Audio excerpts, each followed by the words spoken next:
पूजैया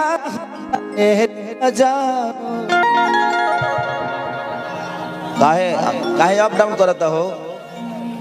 बताओ तरह से तो माइक निके संभरा तो तहर मेहरारू कैसे संभराई?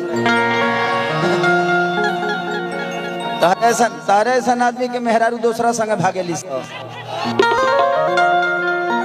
ठीक से ऑपरेट नहीं करेंगे तो भागिए न जाएगी।